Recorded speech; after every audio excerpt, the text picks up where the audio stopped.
Hello जी, नमस्कार। कैसे हैं आप लोग। मैं हूं गोविंद पटेल और आप देख रहे हैं खेती की पाठशाला यूट्यूब चैनल। धान में जो है आपने सारा उपाय कर चुका, फिर भी अगर आपके धान में कल्ले नहीं फूट रहे हैं तो उसके कुछ रीज़न हो सकते हैं। उसी के बारे में आज चर्चा करेंगे कि आप लास्ट ऐसे उसमें क्या दें जिससे कि आपके धान के जो कल्ले फूट जाए।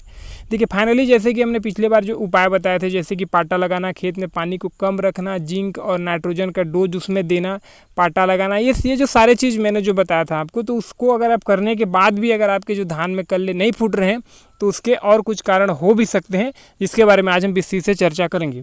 सबसे पहली बात जो है, धान के कल्ले फुटाने के लिए जो दो न्यूट्रिशन सबसे ज़्यादा जरूरी होता है वो होता है फास्फोरस और दूसरा होता है कैल्शियम।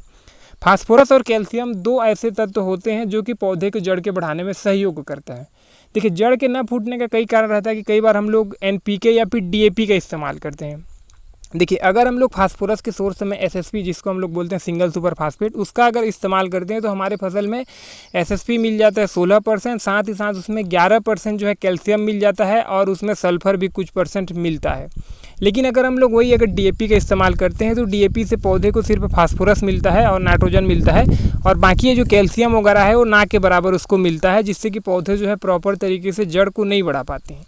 तो इसका मैं आपको उपाय बताता हूँ कि अगर आप जो है SSP का इस्तेमाल नहीं किए हैं, मतलब कि सिंगल सुपर फास्फेट का इस्तेमाल नहीं किए हैं, तो आप जो है अभी धान में जो है सिंगल सुपर फास्फेट का इस्तेमाल कर सकते हैं। पर एकड़ अगर आप 50 kg सिंगल सुपर फास्फेट का इस्तेमाल करते हैं तो लगभग 8 kg मिलेगा उसमें फास्फोरस, और लगभग 5.5 kg उसमें आपको मिल जाएगा कैल्शियम, और सल्फर भी कुछ मात्रा में उसको मिलेगा।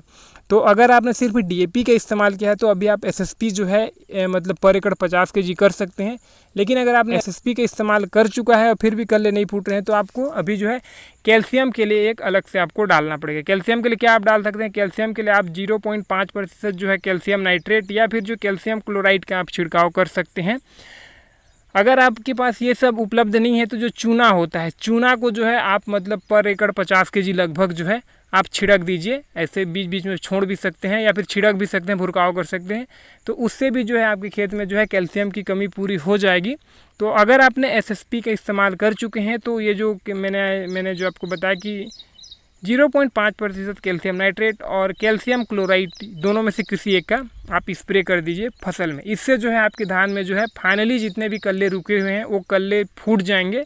और अगर आपका धान 40-45 दिन का हो चुका है तब आप इसका इस्तेमाल ना करें, क्योंकि अब इसके बाद जो है ज़्यादा कल्ले फूटने के चांसेस नहीं होते हैं। लेकिन फिर भी अगर आप एक बार रिस्क लेना चाहते हैं तो आप ले सकते हैं। इतना आप करते हैं तो निश्चित तौर पे जो है आपके धान में जो है कल्ले फूटेंगे।